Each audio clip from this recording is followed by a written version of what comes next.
రగిలే రాళ్ళని పునాది చేసి ఎదగాలని,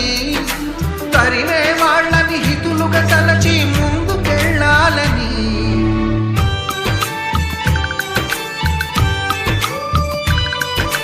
కన్నుల నీటిని కలల సాగుకై వాడుకోవాలని,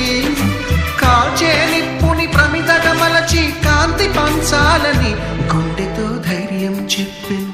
చూపుతో మార్గం చెప్పెను, అడుగుతో గమ్యం చెప్పెను, నేనున్నానని నీకేం కాదని, నిన్నటి రాతని మార్చేస్తానని.